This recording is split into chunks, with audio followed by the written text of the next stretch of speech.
After spending a few days in Florence, a city that truly feels like stepping back in time, it was time for our next adventure. We hopped on an early morning train from Florence Santa Maria Novella to Milan.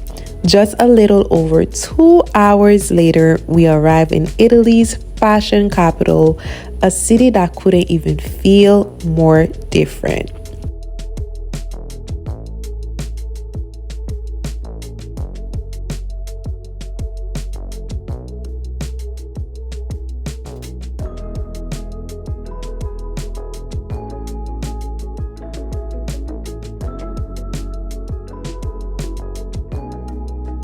Milan was fast-paced, stylish, and full of life the moment we step out of Milano Central. The city energy hits us, bustling streets, honking trams, and people dressed like they just walked out of a magazine. Now, after we went to the hotel, checked in, refreshed, take a break, relax, take a nap, we decided to explore the city in the evening.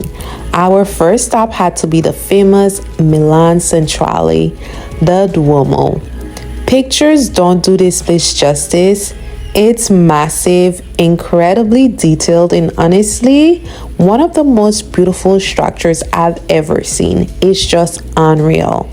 You can feel centuries of history just standing there. Now, we did not get to explore inside, but just by looking outside of it, I was just in awe. After exploring around the cathedral, we did what you're supposed to do in Italy, grab more gelato. I swear, every city we went to, the gelato just got better.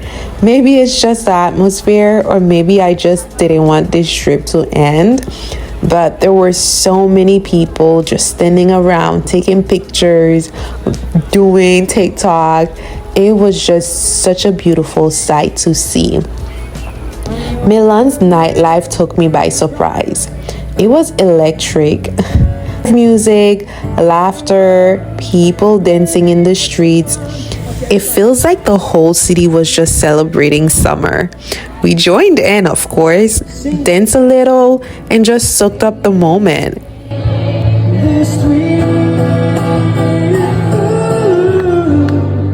You may say I'm a dreamer,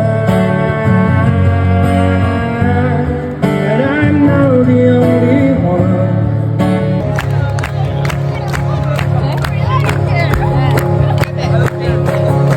E confusione, perché ti amo, un'emozione, e tu piano piano, sentimi forte, e stammi più vicino, se ci sto bene, perché ti amo, e porta il ritmo, e poi c'è il tuo respiro, e primavera, perché ti amo, come una stella, ma dimmi dove siamo, e te ne frega, sarà perché ti amo, e non sempre più una così va e buona e non l'ho fatto perché se bastava solo una canzone una confusione dopo tutto che cosa c'è di strano una canzone sarà perché ti amo sarà questo allora ci spostiamo. It was like one of those nights you just didn't plan but end up being something to remember forever, making memories with strangers. Of course, we had to check out the famous bowl in the Galleria. Legends say if you spin on it, it brings good luck. And let's just say we didn't miss that chance. Milan was truly the most memorable. Even though Milan was exciting, we didn't wander too far. To be honest, we felt a little less safe there compared to other cities, so we mostly stayed in the busy central area where it was lively and full of tourists, but that didn't stop us from having a great time, as you can see. The next morning, bright and early, we were back at the train station, catching the 7:20 a.m. train from Milan to Lake Como. Like every tourist is doing, trying to see all the big cities with such little time. Tickets were around €7 per person, which is such a good deal for what you get to experience. No, they're annoying. So we arrived at Verona. Yeah. I don't know how many times I've been corrected how to say Verona. Verani. I'm still saying it wrong. When we got there, wow, Lake Como honestly looks like something straight out of a dream. The water shimmered like glass, surrounded by these charming little towns stacked on hillsides. You could feel the calmness in the air the moment you arrived. It goes between the three popular spots, Varena, Bellagio, and Menaggio. Each stop felt like stepping into a different postcards. And honestly, I felt like there wasn't enough time to really explore every touristic and so much to do. In Bellagio, we wandered through narrow cobblestones alleys filled with shops, cute cafes, and colorful flowers hanging from balconies. We grabbed a lunch overlooking the lake, watching people just enjoying and having time in the lake, and honestly, time just slowed down. It's no wonder they call this place the Pearl of Lake Como. Back in Varena, we walked along the Lovers Promenade. Such a beautiful view. It's just pictures don't do it justice. We grabbed another gelato. Yes, another one. And we tried to stop every cute spot to try and take pictures. And we found this hidden gem where you can swim in the lake. If you want to find where the locals go, what they do, and all the hidden gems, make friends with the locals. They're super nice and always want to start a conversations with tourists. The water was cold but so refreshing. Everyone there seems to be just in awe, soaking in the same energy. As the sun started to set, the whole lake turned gold. Just such a beautiful sight to see. It was unreal. One of the most beautiful sunsets I've ever seen. As much as we didn't want to leave, we had to rush to catch the last train back to Milan. And let me tell you, especially when it's peak tourist season, catching the train back is just a nightmare. Everybody's trying to get in and cramming together for a seat. By the time we made it back, we were so exhausted but so happy. The next morning, we had to head out early for Naples, so this was our last night up north, and what an ending it was. This trip reminded me how beautiful Italy is in every way. The art, the history of Florence, the energy of Milan, and the pure magic of Lake Como, where everything slowed down.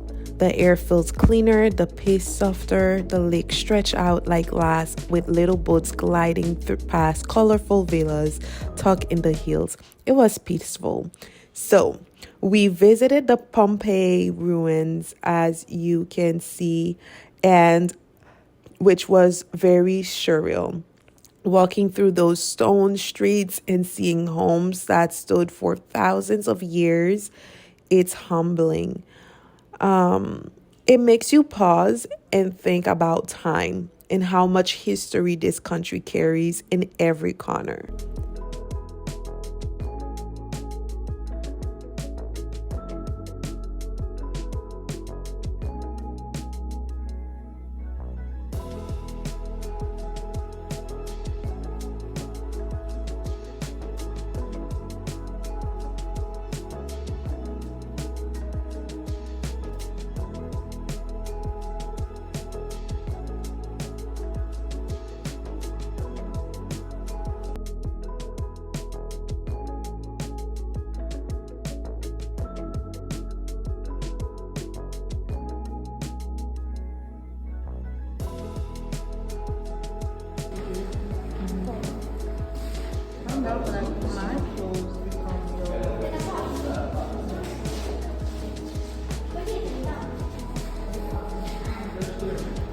That was the same god or different gods?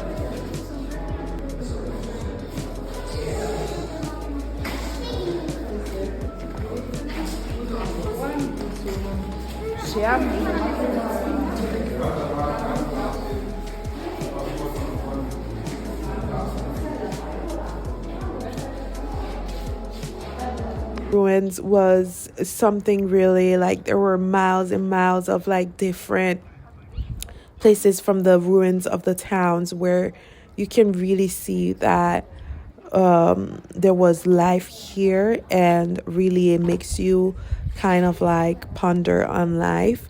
And but that day was super hot. Like I would not bring kids to Pompeii ruins when it's summertime because of how extremely hot it was.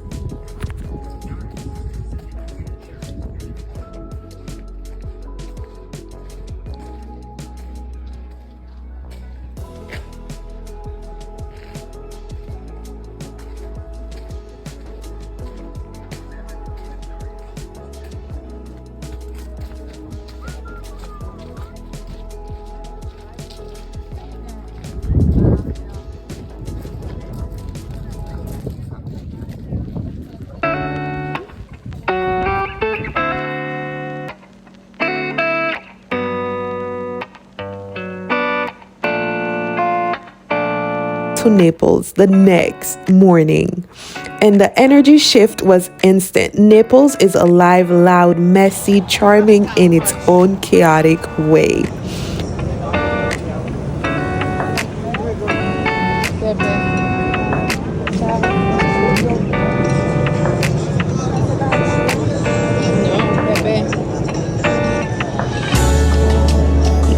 As you can see, like first thing in the morning after we kind of refresh in our hotel, we kind of wanted to explore. As you can see, there are street vendors, and that was kind of like taken aback. It was like, oh look, it's a street vendor, it's a street marketplace. So that was interesting to see. We just kind of walked by, and everybody wanted to sell their merch to us. But again, like you gotta know when to say no and just kind of like move along, try to ignore them. And then we was just walking the streets of Naples, which felt nice. Like some parts of town was very busy, and other parts was very calm, clean.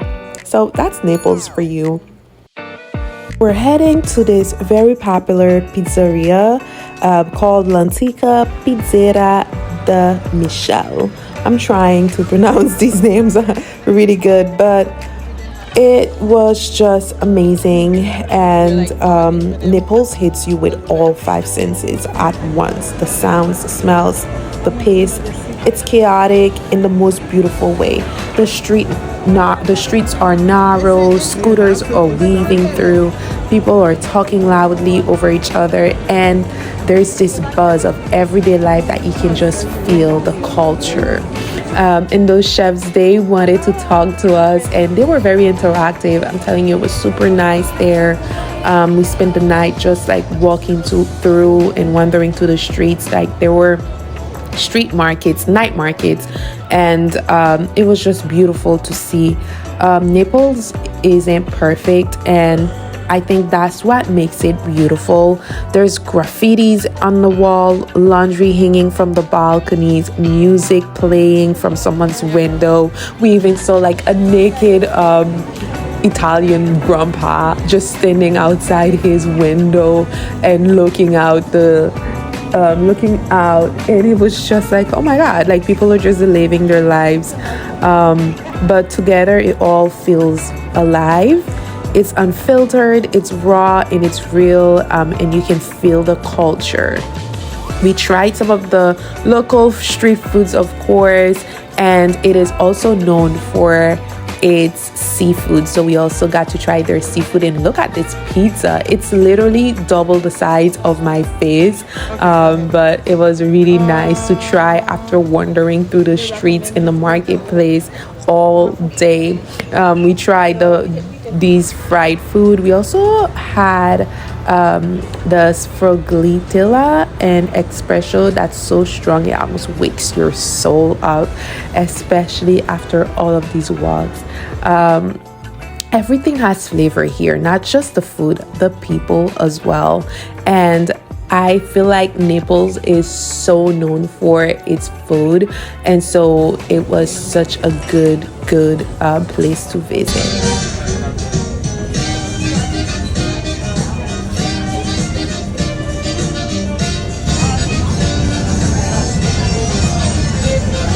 Sorrento was a short ride from Pompeii, and let me tell you, we also had entertainment and the train as well, which is like something again. I feel like Italy is just so alive. Like every little thing is just like you want to take it in. Like while everybody was kind of just tired from Pompeii and heading to Sorrento, you had entertainment. Like that is something that is just unreal. In returning from Sorrento, just wanted to put this here. We went to the Amalfi Coast and we took the bus from Sorrento to the Amalfi Coast, and look at these sharp turns in this bus, in these narrow roads on a cliff. The amount of times that my life flashes in front of me was ridiculous. Those streets were super narrow that sometimes the bus had to literally weave in and out of the side of the cliffs to let other cars pass through. There were traffic there. There was even an accident or something like that took us 2 hours to get to the Amalfi Coast. But either way, the view was beautiful, but I would never ever again take the bus there. But anyways, we were heading to the beach. Let's get back into this hidden beach that was recommended to us by the locals. Like we said, the locals literally became our friends. Like everybody wanted to spark conversation with us. So my favorite part was Regina Giovanni Beach. It's hidden. It was a hike to get there.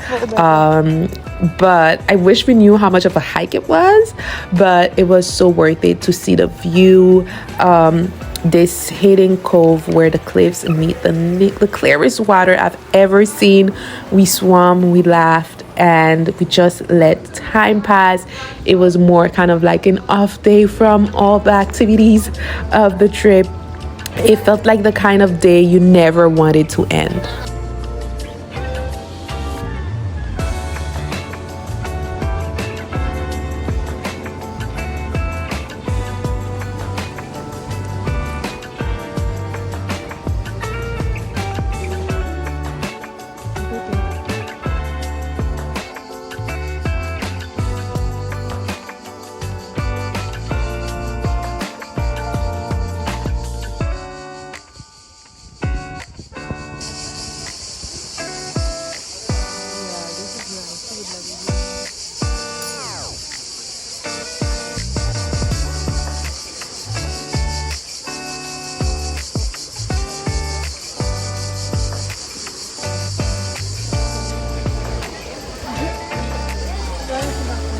Yeah. It looks like it's a little cooler.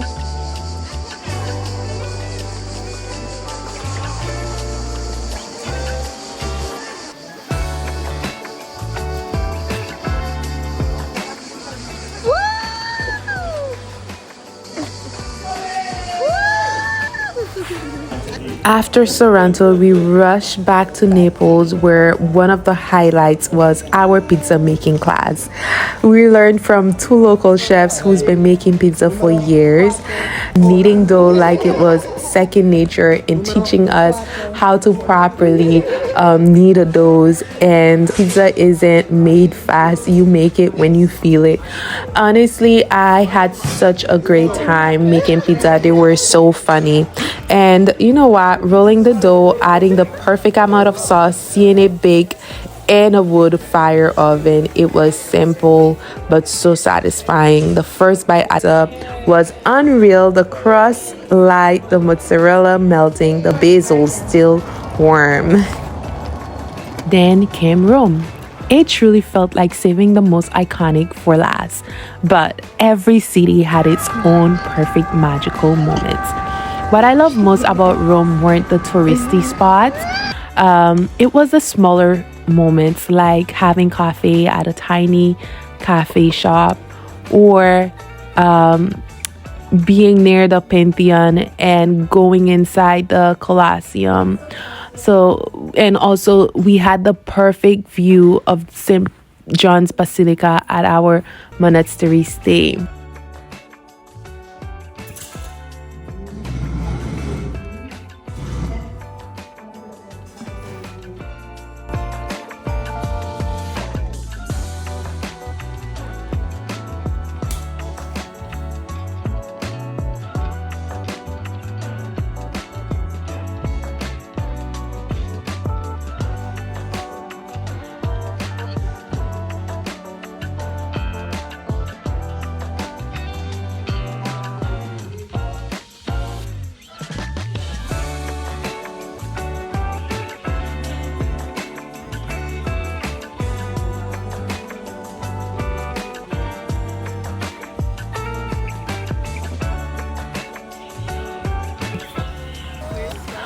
We saw the Colosseum and the Roman Forum, the Trevi Fountain, the Spanish Steps, and the Vatican City.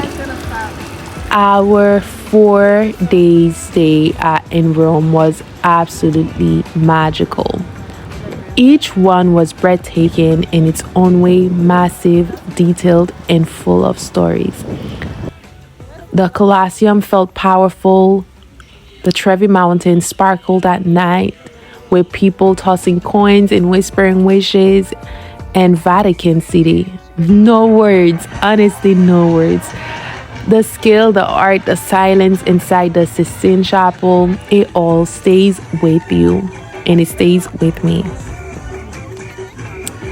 At night, we watch the locals drives by in Vespas. We hear jazz, the night street performers. Rome makes everything that is ordinary feels like a cinematic moment. Our last evening, we walked without a plan. I think that's probably the best thing to do in your vacation. Just following the sound of music through the streets. The sun was setting, the buildings glow, and it was such a surreal moment knowing that we're leaving all this behind. Everything felt suspended for a second. Italy wasn't just about places. It was about feeling everything in between. The food, the laughter, the quiet mornings, the unexpected detours. Those were the best. Italy reminded me to slow down, to notice, to savor, and to live gently. Because sometimes the most beautiful parts of a trip are the ones you never planned. The sisters act, I don't know, for some reason seeing them drive, it just felt so gangster, and I'm like, oh wait, the sisters act, it reminded me of that. But Italy reminded me to really slow down, to notice, to savor, and to live gently, because sometimes the most beautiful parts of a trip are never the ones you plan. Italy wasn't just a trip, it was a reminder that life is meant to be felt and not seen. So, until next time, Italy.